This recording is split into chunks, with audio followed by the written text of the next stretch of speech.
नमस्कार साथियों, electrician theory paper solution series में आप सभी का हार्दिक स्वागत है। साथियों, आज की सीरीज का हमारा पहला प्रश्न है, एक ट्रांसफार्मर की प्रेरित प्रतिक्रिया किस बात पर निर्भर करती है। तो साथियों, इस क्वेश्चन को सॉल्व करने से पहले मैं आपको बता देता हूँ, यह सभी क्वेश्चन निम्न भाषा में दिए गए हैं। साथियों, ट्रांसफार्मर को बोला जाता है निम्न भाषा में परिणामीतर। एक ट्रांसफार्मर की प्रेरित प्रतिक्रिया का अर्थ है उत्पन्न हुआ इंडक्टिव रिएक्टेंस अर्थात एक ट्रांसफार्मर में इंडक्टिव रिएक्टेंस किस बात पर निर्भर करता है।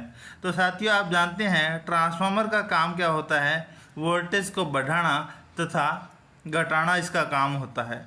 जब साथियों ट्रांसफार्मर की दो वाइंडिंग होती है, प्राइमरी और सेकेंडरी वाइंडिंग को लोड से संयोजित किया जाता है, परंतु प्राइमरी वाइंडिंग को सप्लाई दी जाती है।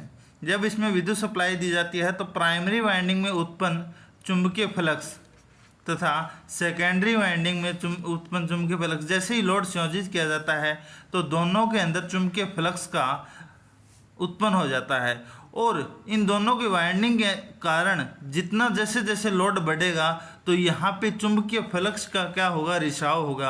अर्थात तो चुंबकीय फ्लक्स का रिसाव मतलब लीकेज चुंबकीय प्रभाव, लीकेज जो फ्लक्स लीकेज होगा उस बात पर क्या है, ट्रांसफार्मर का इंडक्टिव रिएक्टेंस निर्भर करता है। साथियों, इंडक्टिव रिएक्टेंस का इसके अलावा मैं आपको ये बता देता हूँ, एक कुंडली है, कुंडली को बोला जाता है प्रेरकत्व है, ठीक है। तो इसके अंदर जो इसकी पहली बात मैं आपको बता देता हूँ, प्रेरकत्व कुंडली का किस बात पर निर्भर करता है। तो यह बात करता है कुंडली में दी गई टर्न, ठीक है, उसमें उत्पन्न फ्लक्स तथा उसमें प्रवाहित की गई धारा। धारा का मतलब है जैसे ही लोड संयोजित किया तो इसमें विद्युत धारा का प्रवाह होना स्टार्ट हुआ, तो इसमें कुंडलियों के दौरान उत्पन्न हुए फ्लक्स तथा लीकेज जो फ्लक्स होगा उसके कारण एक ट्रांसफार्मर के अंदर इंडक्टिव रिएक्टेंस उत्पन्न होगा। तो यहाँ पे इसका सही आंसर हो जाएगा, इंडक्टिव रिएक्टेंस किस बात पर निर्भर करता है। तो यह बात निर्भर करता है साथियों रिसाव प्रवाह है, जिसे लीकेज करंट भी लीकेज फ्लक्स के भी बोल सकते हैं। तो यहाँ पे कुंडली का प्रेरक जो होता है साथियों, कुंडली की संख्या तथा उत्पन्न फ्लक्स और प्रवाहित धारा पे निर्भर करता है। उसके बाद के अंदर बात की जाए तो कुंडली का प्रेरकीय प्रतिघात का सूत्र क्या होता है, XL बराबर 2πfL। अर्थात फ्रिक्वेंसी बढ़ेगी तो प्रेरकीय प्रतिघात भी बढ़ेगा और फ्रिक्वेंसी घटेगी तो प्रेरक प्रतिघात भी घटेगा। तो इस बात पे भी याद ध्यान रखना। चलिए बढ़ते हैं हमारे अगले प्रश्न की तरफ। अगला हमारा प्रश्न है,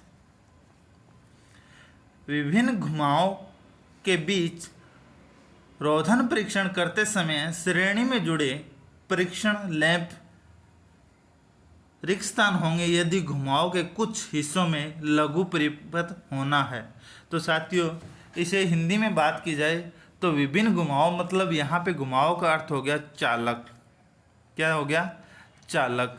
उसके बाद में बीच में रोधन परीक्षण का मतलब है इंसुलेटिंग टेस्ट, इंसुलेशन का टेस्ट करना। श्रेणी में जुड़े परीक्षण लैंप अर्थात हम किसी वस्तु को सही या गलत, मतलब ये सीरीज किसका निर्माण करते हैं अपन, सीरीज का।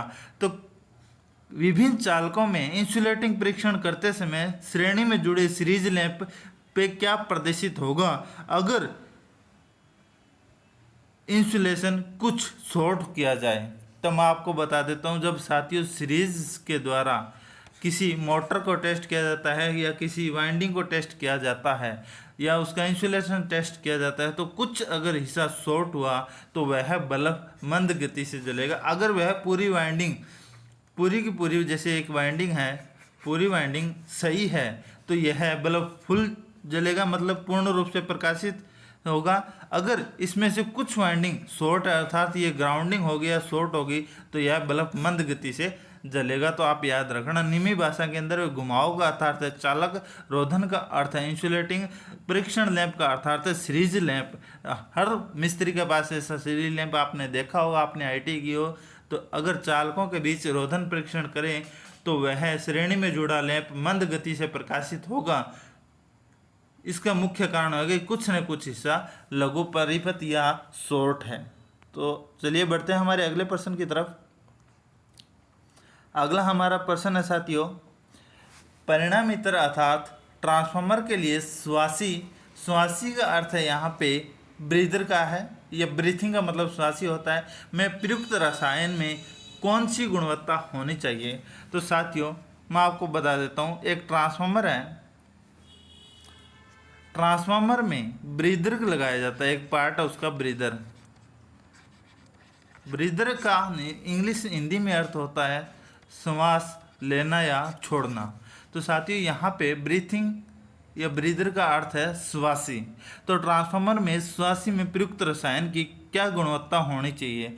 तो सबसे पहले मैं आपको बता देता हूँ साथियों कि ट्रांसफार्मर का कार्य है वोल्टेज बढ़ाना या घटाना। उसके बाद के अंदर हम बात की जाए तो जो ब्रीदर होता है, जैसे एक ट्रांसफार्मर है, इसके ऊपर ये कंजर्वेटर लगा है और कंजर्वेटर के साथ में यहाँ पे एक बकोलज रिले ब्रीदर लगा है। ब्रीदर के अंदर भरी जाती है साथियों सिलिका जेल। इसमें उपयुक्त रसायन कौन सा होता है, सिलिका जेल, या इनके अलावा आजकल दूसरा एक कैल्शियम क्लोराइड का पेस्ट भी भरा जाता है। सिलिका जेल अगर सूखी हो तो सूखी सिलिका का रंग होता है नीला। ये प्रश्न बहुत बार पूछा जा चुका है। शुष्क सिलिका जेल का रंग नीला होता है। नमी युक्त सिलिका जेल का रंग होता है हल्का गुलाबी। अब इनके अलावा बात की जाए साथियों तो ब्रीदर अर्थात कंजर्वेट ट्रांसफार्मर टैंक में जब तेल गर्म होगा तो यह जाएगा कंजर्वेटर में, कंजर्वेटर बचेगा। जब यहाँ पे हवा के कारण जो तेल ठंडा होगा तो यह वापस नीचे जाएगा। तो वातावरण से कुछ न कुछ ये ऑक्सीजन के अंश भी लेगा, जिसमें उपयुक्त नमी को रोकने के लिए ब्रीदर के अंदर सिलिका जेल का पेस्ट भरा जाता है। सूखी सिलिका जेल का नीमा तथा उक्त नमी युक्त सिलिका जेल हल्का गुलाबी रंग होता है। इसका गुणवत्ता क्या होनी चाहिए, इसकी गुणवत्ता होनी चाहिए कि यह नमी को पूर्ण रूप से शोषित कर ले, अर्थात अवशोषी आर्द्रता वाली सिलिका जेल प्रयुक्त रसायन के रूप में उपयोग में ली जाने वाली होनी चाहिए। तो इसका सही आंसर हो जाएगा ऑप्शन बी। चलिए बढ़ते हैं हमारे अगले प्रश्न की तरफ। अगला हमारा प्रश्न है, निम्नलिखित में से कौन सा परिणामित्रों का नियमित परीक्षण नहीं है। ट्रांसफार्मर में उपयुक्त किए जाने वाले परीक्षण निम्न में से कौन सा नहीं है। तो साथियों ऑप्शन ए हमारे पास दे रखा है क्रोड रोधन वोल्टता परीक्षण। तो क्रोड का मतलब जो इंसुलेटिंग कोर का उपयोग किया जाता है, उसके अंदर जो वाइंडिंग है, वाइंडिंग का इंसुलेशन टेस्ट करना, ये परीक्षण ट्रांसफार्मर किया जाता है। प्रतिबाधा का अर्थात है प्रतिरोध परीक्षण, ये भी ट्रांसफार्मर में किया जाता है। रेडियो व्यक्तीकरण परीक्षण होता है ओसिलोस्कोप के अंदर।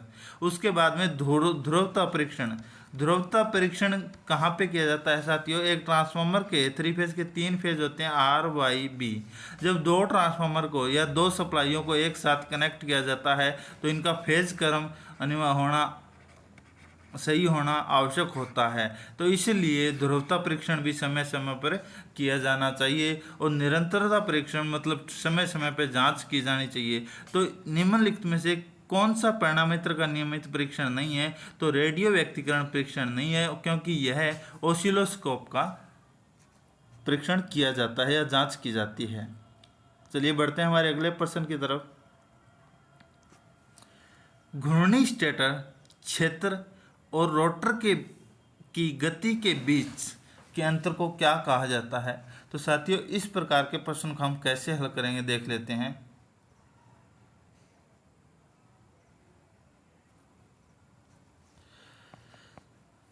अब आपके सामने एक मोटर मान लीजिए, ये मोटर के अंदर ये बाहर का भाग जो दिखाई दे रहा है ये स्टेटर है और ये रोटर है। अब साथियों यहाँ पे स्टेटर के अंदर जो चालक है, मोटर के 2 वाइंडिंग होती है, 2 भाग होते हैं, एक स्टेटर और एक रोटर। अब साथियों जब रोटर पे दी जाती है सप्लाई तो रोटर घूमता रहता है, तो स्टेटर पे क्या होता है चुंबकीय क्षेत्र बनता है NS NS। और चुंबकीय क्षेत्र कौन सा? परिवर्ती। इसका चुंबकीय क्षेत्र कौन सी दिशा में बनता है? जिस दिशा के अंदर रोटर घूमेगा, जिस दिशा के अंदर रोटर घूमेगा उसी दिशा में चुंबकीय क्षेत्र भी साथ साथ घूमेगा। तो इसे क्या कहते हैं? स्टेटर पे उत्पन्न होने वाली चुंबकीय क्षेत्र की गति को कौन सी गति कहते हैं? तुल्यकालिक गति कहते हैं। कौन सी गति को कहते हैं? तुल्यकालिक गति कहते हैं। तो साथियों दोबारा बता देता हूँ, स्टेटर में उत्पन्न चुंबकीय क्षेत्र तथा रोटर की गति के बीच जो समन्वय स्थापित, देखो रोटर की जो गति है उसके समान कभी स्टेटर के अंदर चुंबकीय क्षेत्र की गति नहीं होगी, थोड़ी सी कम होगी। और उसी अंतर को यहाँ पे क्या कहते हैं? स्लिप कहते हैं। क्या कहते हैं? स्लिप कहते हैं। स्टेटर के अंदर चुंबकीय क्षेत्र की गति तथा रोटर की गति के बीच के अंतर को क्या कहा जाता है? स्लिप, जिसे नीमी भाषा के अंदर क्या कहते हैं? सर्पण कहते हैं। तो इसका सही आंसर कौन सा हो जाएगा? ऑप्शन ए, घूर्णी स्टेटर क्षेत्र, अर्थात स्टेटर पे घूर्णन करने वाला चुंबकीय क्षेत्र तथा रोटर की गति के बीच के अंतर को क्या कहते हैं? स्लिप कहते हैं। और स्लिप का सूत्र क्या है? नॉर्मल NS, अर्थात स्टेटर की घूर्णन गति, और ये है NR, रोटर की घूर्णन गति। इसे तुल्यकालिक गति भी कहते हैं। और अगर प्रतिशत स्लिप की बात की जाए तो यहाँ पे NS माइनस NR बटे NS और गुणा में हो जाएगा 100। स्लिप का फॉर्मूला भी पूछा जा सकता है, S बराबर NS, स्टेटर की तुल्यकालिक गति में रोटर की गति, और स्लिप की बात की जाए प्रतिशत स्लिप की तो NS माइनस NR बटे NS गुणा में 100 इसका हो जाएगा। अब मैं आपको बता देता हूँ, प्रेरण मोटर के अंदर स्लिप मिनिमम कितनी होती है? 2 से 5% के मध्य स्लिप का मान रखा जाता है। तो ये भी क्वेश्चन कई बार पूछा जा चुका है जेडी मैनुअल भर्ती के अंदर कि 3 फेज प्रेरण मोटर के अंदर प्रतिशत स्लिप का मान कितना रखा जाता है? तो 2 से 5% के मध्य रखा जाता है। तो ये भी आप परीक्षा की दृष्टि से महत्वपूर्ण बिंदु याद रखना। अगला हमारा क्वेश्चन है, प्रकाश और स्विचन के कारण उच्च वोल्टता तरंगों के विपरीत निम्न में से कौन सुरक्षा के रूप में कार्य करता है? यहाँ पे क्वेश्चन साथियों निमी भाषा के अंदर है, तो मैं आपको बता देता हूँ इस क्वेश्चन का कहने का अर्थ क्या है। प्रकाश और स्विचन अर्थात यहाँ पे क्या है? आकाशीय बिजली और हमारी घरेलू विद्युत के बारे में बात हो रही है। विद्युत या लाइन वोल्टेज तथा उच्च वोल्टता तरंगों अर्थात आकाशीय बिजली के मध्य कौन सुरक्षा का कार्य करता है? तो सुरक्षा कार्य कौन सा करता है? Horn gap. कौन कार्य करता है? Horn gap. इसकी आकृति किसके समान होती है? गाय के सींगों के समान। अब मैं आपको बता देता हूँ, एक हॉर्न गैप का डायग्राम बनाता हूँ। ये है हॉर्न गैप का डायग्राम। यहाँ पे ये इसे क्या किया जाता है? अर्थिंग किया जाता है। क्या किया जाता है? उच्च प्रतिरोध का अर्थिंग किया जाता है। और यहाँ पे क्या है? लाइन वोल्टेज है। तो साथियों उच्च वोल्टेज तरंगों अर्थात आकाशीय बिजली के से लाइन वोल्टेज को सुरक्षा उत्पन्न करने के लिए हॉर्न गैप का उपयोग किया जाता है। किसका उपयोग किया जाता है? हॉर्न गैप का। और इसे जब आकाशीय बिजली पड़ेगी तो यह सबसे पहले इसका प्रतिरोध उच्च प्रतिरोध होने के कारण यह इसके साथ में ग्राउंडिंग अर्थात पृथ्वी में चला जाएगा, जिसके वोल्टेज हमारे जो उपकरण है यह सुरक्षित हो जाएंगे।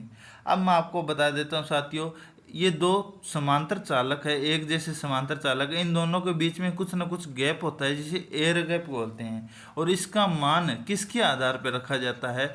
वोल्टेज के मान के आधार पर इनके बीच का गैप रखा जाता है। अब मैं आपको बता देता हूँ साथियों, चालक का उच्च प्रतिरोध मतलब इस जो चालक है ये हॉर्न गैप वाले चालक है, इनको उच्च प्रतिरोध के द्वारा अर्थ किए जाते हैं। उसके बाद में आपको बता देता हूँ उच्च प्रतिरोध कहाँ होता है। तो साथियों जो हॉर्न गैप है, हॉर्न गैप के श्रेणी क्रम में उच्च मान का प्रतिरोध उपयोग करते हैं। तो ये भी आप ध्यान रखना। आकाशीय बिजली से लाइन वोल्टेज हमारे घरेलू उपकरण उनको सुरक्षा करने के लिए हमारे घरों में या बड़े बड़े ग्रिड में हॉर्न गैप का उपयोग किया जाता है, जिसकी आकृति गाय के सींगों के समान होती है। ये इसकी आकृति हॉर्न गैप है। चलिए बढ़ते हैं हमारे अगले प्रश्न की तरफ।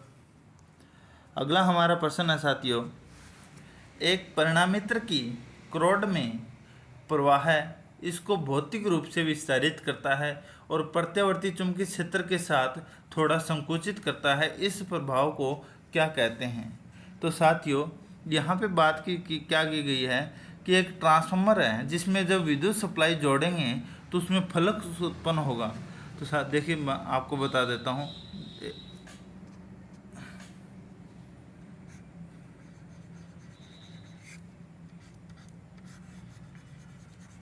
ये एक ट्रांसफार्मर है, जैसे इसके अंदर जो छोटी छोटी क्रोड बनी होती है, क्रोड के अंदर चुंबकीय जो फ्लक्स बनता है लोड जोड़ने के बाद, जो चुंबकीय फ्लक्स होता है उसको ये क्या करता है, एक वाइंडिंग जो छोटे छोटे जो वाइंडिंग होती है वो छोटे छोटे पत्तियों में बंटी होती है, तो ये क्या करते हैं इस प्राइमरी वाइंडिंग से सेकेंडरी वाइंडिंग में चुंबकीय फ्लक्स को क्या है भेजता है, तथा उसके बाद के अंदर जो इसमें चुंबकीय क्षेत्र बनता है वो क्या बनता है, बदलने वाला स्वभाव का। क्या होता है, बदलने वाला स्वभाव का, जो कि थोड़ा सा कम हो जाता है। कम कैसे होगा मैं आपको बता देता हूँ। चुंबकीय फ्लक्स लीकेज होने के कारण यहाँ पे कुछ मान में परिवर्तन आ जाता है और जिसे क्या कहते हैं, चुंबकीय निरूपण कहते हैं। क्या कहते हैं, चुंबकीय निरूपण करते हैं।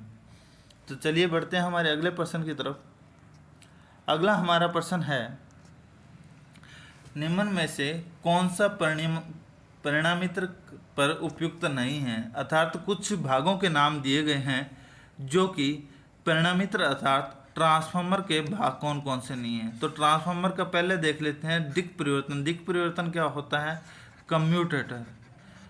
साथियों कम्यूटेटर ट्रांसफार्मर का भाग नहीं है, क्योंकि यह एक घूर्णी युक्ति है। घूर्णी युक्ति मतलब एक चालक है, मतलब घूमने वाला भाग है, और ट्रांसफार्मर के अंदर आपको पता होगा कोई घूमने वाला भाग नहीं है। अब साथियों मैं आपको बता देता हूँ कम्यूटेटर का कार्य क्या है। कम्यूटेटर का कार्य है नॉर्मल डीसी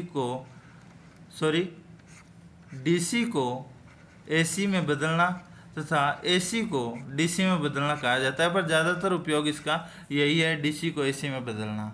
अब मैं आपको बता देता हूँ कम्यूटेटर बने किसके होते हैं, कार्बन के बने होते हैं। किसके बने होते हैं, कार्बन के बने होते हैं। और इसका कार्य क्या है, जो जनरेटर है, जनरेटर की सापट के ऊपर जब हमें जो सप्लाई मिलने वाली है, मतलब इसके द्वारा जो उत्पन्न सप्लाई होगी, तो यह कार्बन ब्रश पे ऊपर, मतलब कम्यूटेटर के ऊपर ये कार्बन के बने होते हैं। इसके द्वारा सप्लाई बाह्य परिपथ के अंदर सप्लाई प्रदान करना, अर्थात जनरेटर के द्वारा उत्पन्न विद्युत को बाह्य परिपथ में भेजना ही इसका कार्य है। अब मैं आपको बता देता हूँ इसका दूसरा नाम क्या कहते हैं, इसे यांत्रिक रेक्टिफायर कहते हैं। यांत्रिक रेक्टिफायर अर्थात घूमने वाला रेक्टिफायर है, जिसका कार्य एसी को डीसी तथा डीसी को एसी में बदलना है।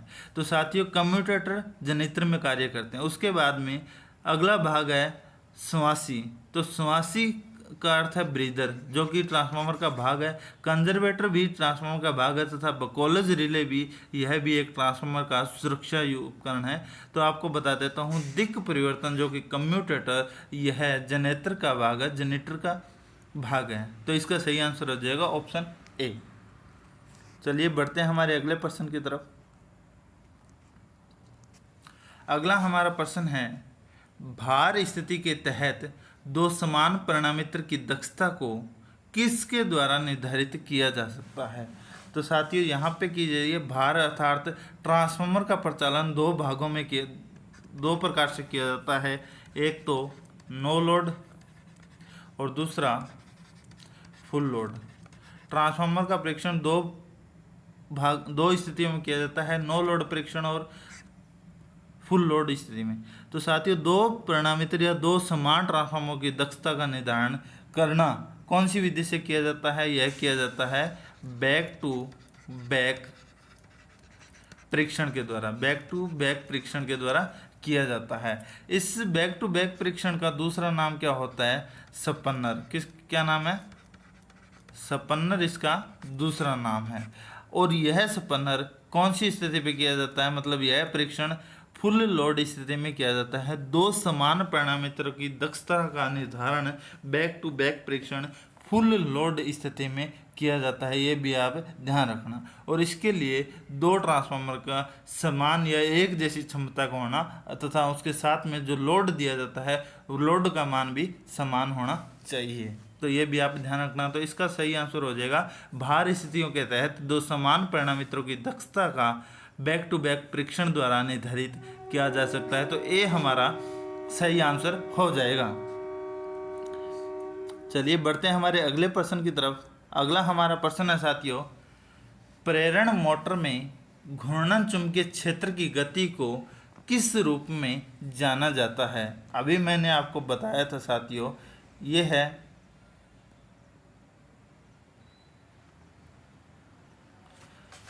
अब आपको बता देता हूँ, ये भाग है स्टेटर, ये भाग है स्टेटर, और ये दूसरा भाग आपको बता देता हूँ, ये है रोटर।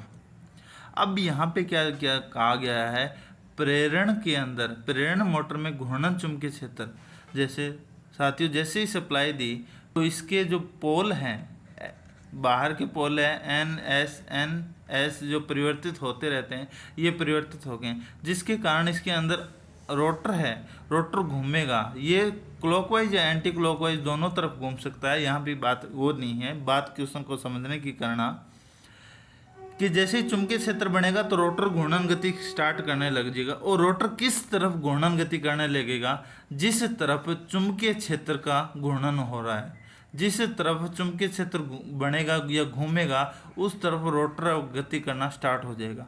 पर एक समय के बाद के अंदर रोटर की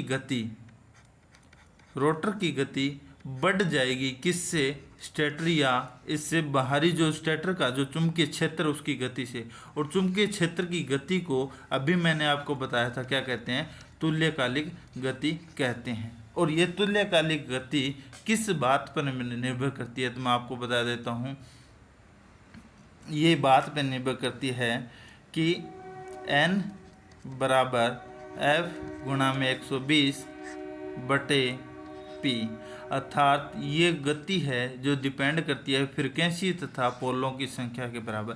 पोलों की संख्या जितनी अधिक होगी गति उतनी ही कम होगी, तथा पोलों की संख्या जितनी कम होगी गति भी उतनी अधिक होगी। फ्रीक्वेंसी का मान जितना अधिक होगा, फ्रीक्वेंसी बदलने वाली स्वभाव की होगी, फ्रीक्वेंसी जितनी होगी तो चुंबकीय क्षेत्र भी उतना ही बढ़ेगा और गति भी उतनी ही ज़्यादा होगी। तो मैं आपको बता देता हूँ, प्रेरण मोटर में घूर्णन चुंबकीय क्षेत्र की गति को तुल्यकालिक गति कहते हैं। क्या कहते हैं, तुल्यकालिक गति कहते हैं। चलिए बढ़ते हैं हमारे अगले प्रश्न की तरफ। अगला हमारा प्रश्न है, यदि एकल कला मोटर का संधारित्र लघु परिपथ हो तो मोटर क्या होगी। तो साथियों यहाँ पे एकल फेज सिंगल फेज मोटर का संधारित्र की बात की जाती है। सिंगल फेज मोटर सभी लगभग कैपेसिटर से स्टार्ट होती है। तो मैं आपको बता देता हूँ साथियों कि यह मोटर प्रारंभ नहीं होगी। क्या नहीं होगी, प्रारंभ नहीं होगी। अगर सिंगल फेज मोटर का कैपेसिटर खुल जाए तो यह मोटर प्रारंभ नहीं होगी। अब मैं आपको बता देता हूँ साथियों, इसकी जो संरचना है वो 3 फेज मोटर के समान होती है। इसके अंदर 2 वाइंडिंग होती है सिंगल फेज में, स्टार्टिंग एंड दूसरी वाइंडिंग है रनिंग। और साथियों कैपेसिटर स्टार्टिंग वाइंडिंग के श्रेणी क्रम में संयोजित किया जाता है। किसके द्वारा संयोजित किया जाता है, सेंट्रीफ्यूगल स्विच का कार्य। यह इसका कार्य क्या है साथियों, मोटर के स्टार्टिंग टॉर्क को बढ़ाना इसका काम है। सिंगल फेज मोटर का संधारित्र अगर शॉर्ट हो जाए तो स्टार्टिंग टॉर्क नहीं मिलेगा तो मोटर क्या होगी, स्टार्ट नहीं होगी। कैपेसिटर का पूछा जाए तो कैपेसिटर स्टार्टिंग वाइंडिंग के श्रेणी क्रम में संयोजित किया जाता है। अब मैं आपको भैया बता देता हूँ, पहला काम तो शक्ति गुणा का अर्थात पावर फैक्टर को बढ़ाना, और मोटर का पावर फैक्टर कितना होता है साथियों, 0.7 से 0.9 के बीच होता है। ये भी आप याद रखना। चलिए हम स्टार्टिंग और रनिंग वाइंडिंग के बारे में अगले क्वेश्चन में पढ़ेंगे। अगला हमारा प्रश्न है, संधारित्र के प्रारंभ में और मोटर को चलाने में सहायक घुमावों के साथ श्रेणी में चल रहे संधारित्र का कार्य क्या है। तो साथियों यहाँ पे पूछा है संधारित्र अर्थात कैपेसिटर के प्रारंभ में मोटरों को चलाने में सहायक कुंडली या सहायक वाइंडिंग या फिर सहायक चालक के साथ श्रेणी में चल रहे संधारित्र का कार्य क्या है। मैंने आपको यही बताया था, मोटर की दो वाइंडिंग होती है, एक होती है स्टार्टिंग वाइंडिंग, दूसरी होती है रनिंग वाइंडिंग। स्टार्टिंग वाइंडिंग के श्रेणी क्रम में कैपेसिटर को संयोजित किया जाता है, ये कैपेसिटर का साइन है, कैपेसिटर को संयोजित किया जाता है। अब इसका कार्य क्या है मैं आपको बता देता हूँ। सबसे पहला कार्य है स्टार्टिंग टॉर्क अर्थात शक्ति घटक या फिर पावर फैक्टर को बढ़ाना है। क्या है? पावर फैक्टर को घटाना है। साथियों, एक वाइंडिंग स्टार्टिंग है, स्टार्टिंग वाइंडिंग में आपको बता देता हूँ पतले तार की बनाई जाती है। किसकी? पतले तार की। स्टार्टिंग वाइंडिंग को पतले तार की तथा रनिंग वाइंडिंग को हमेशा मोटे तार की बनाया जाता है। इसका कारण क्या है साथियों? स्टार्टिंग वाइंडिंग की पतली तार से इसलिए बनाया जाता है क्योंकि इसका प्रतिरोध क्या रखा जाता है? उच्च रखा जाता है। और रनिंग वाइंडिंग का प्रतिरोध क्या रखा जाता है? कम रखा जाता है। ये भी आप ध्यान रखना। उसके बाद में हम बात की जाए साथियों तो कैपेसिटर लगाने के साथ साथ में हम आपको बता देता हूँ शक्ति घटक को सुधारना, पावर फैक्टर को सुधारना, और उसके बाद में इसका स्टार्टिंग टॉर्क क्या होता है? पावर फैक्टर की वजह से स्टार्टिंग टॉर्क उच्च हो जाता है। तो इसके साथ में इसका कार्य भी ये हो जाएगा, पावर फैक्टर तथा स्टार्टिंग टॉर्क को बढ़ाना। तो इसका सही आंसर हो जाएगा ऑप्शन डी, ए और डी दोनों। अगला हमारा प्रश्न है प्रतिरोध प्रारंभ मोटर की शुरुआत के दौरान अपकेंद्रीय स्विच क्या करता है जब मोटर गति नहीं पकड़ती? तो मैं आपको बता देता हूँ साथियों, ये मोटर है, ये एक वाइंडिंग है, इसके सेंट्रीफ्यूगल स्विच लगा है और इसके साथ में कैपेसिटर भी लगा है। तो मैं आपको बता देता हूँ यहाँ पे सेंट्रीफ्यूगल स्विच इसलिए लगा है क्योंकि इस बटन को जब तक दबाते हैं जब तक कि मोटर क्या है, मोटर पूर्ण रूप से स्टार्ट नहीं होगी। साथियों, प्रतिरोध प्रारंभ मोटर का अर्थ आता है रेजिस्टेंस स्टार्ट मोटर, और रेजिस्टेंस स्टार्ट मोटर में सेंट्रीफ्यूगल स्विच को जब तक मोटर उच्च गति तक नहीं पकड़ती तब तक इस बटन को दबाया जाता है। साथियों, इस मोटर में इसका कारण क्या है कि इसके मोटर के अंदर स्टार्टिंग वाइंडिंग का प्रतिरोध उच्च रहता है। क्योंकि उच्च क्यों रहता है? अभी मैंने आपको बताया था, स्टार्टिंग वाइंडिंग को पतले तार की बनाया जाता है तथा रनिंग वाइंडिंग को मोटे तार की बनाया जाता है, जिसके कारण रनिंग वाइंडिंग का प्रतिरोध कम तथा स्टार्टिंग वाइंडिंग का प्रतिरोध उच्च रहता है। कैपेसिटर के द्वारा स्टार्टिंग टॉर्क उत्पन्न करना तथा पावर फैक्टर को सुधारना और सेंट्रीफ्यूगल स्विच को दबा के रखा जाता है ताकि कैपेसिटर के द्वारा इसको स्टार्ट करना मिले, और जब तक दबाए रखता है जब तक कि मोटर पूर्ण रूप से गति ना प्रभावित करे। तो मैं आपको बता देता हूँ साथियों, इसका प्रारंभ में घुमाव को बंद करना और संयोजित करना है, अर्थात सेंट्रीफ्यूगल स्विच के द्वारा बटन को दबाया जाएगा। जब कनेक्टिंग हो जाएगा ये तो और परिपथ पूरा बंद हो जाएगा तो यहाँ पे इसका कार्य सही हो जाएगा। चलिए बढ़ते हैं हमारे अगले प्रश्न की तरफ। अगला हमारा प्रश्न है साथियों, एक हिस्टैरिसीस मोटर किस सिद्धांत पर कार्य करती है? तो एक हिस्टैरिसीस मोटर की बात की जाए साथियों तो यह मोटर शैथिल्य हानि पे कार्य करती है, शैथिल्य हानि के सिद्धांत पर। क्योंकि इस हिस्टैरिसीस मोटर के अंदर चालक का चुंबकित तथा विचुंबकित होने के कारण, पहले चुंबकित होगी फिर विचुंबकित होगी, तो कुछ चुंबकीय घटक इस मोटर के रोटर में उपस्थित रह जाते हैं, जिसके कारण यहाँ पे शैथिल्य हानि होती है, जिसे हिस्टैरिसीस लॉस के नाम से जाना जाता है, और इस सिद्धांत पर यह मोटर कार्य करती है। आज की सीरीज का अंतिम प्रश्न हमारा ये है कि एक प्रेरण मोटर में एक स्टेटर कुंडली आमतौर पर किससे निर्मित होती है? साथियों, मोटर के अंदर दोबारा आपको बता देता हूँ, जो वाइंडिंग सभी मोटरों के अंदर, चाहे सिंगल फेज मान लो, चाहे 3 फेज मान लो, चाहे डीसी मोटर मान लो, चाहे एसी मोटर मान लो, सभी के अंदर जो वाइंडिंग बनी होती है वो वाइंडिंग किसकी बनाई जाती है? तांबे की बनाई जाती है। सभी वाइंडिंग किसकी बनाई जाती है? तांबे की बनाई जाती है। इसका तांबे का रंग कौन सा होता है? लाल रंग का होता है। इसका गलनांक मैं आपको बताता हूँ तो इसका गलनांक होता है 1084 डिग्री सेल्सियस। और इसकी प्रतिरोधकता की बात की जाए तो 1.72 गुणा में 10⁻⁸ ओम मीटर इसका क्या है, प्रतिरोध है। तो साथियों, मोटर के अंदर सभी जो उपकरण है उसके अंदर जो वाइंडिंग की जाती है वो तांबे की जाती है, क्योंकि इसका प्रतिरोध बहुत कम है, न्यूनतम प्रतिरोध वाला चालक है तथा इसका गलनांक भी क्या है, 1084 डिग्री सेल्सियस होता है। तो आज की सीरीज हमारी यहीं समाप्त होती है। अगर आपको मेरी वीडियो पसंद आए तो मेरी वीडियो को लाइक तथा शेयर जरूर करें, और अभी तक आपने मेरा चैनल सब्सक्राइब नहीं किया तो मेरे यूट्यूब चैनल IT एक्सपर्ट को सब्सक्राइब करना ना भूलें। आज के लिए इतना ही, धन्यवाद साथियों।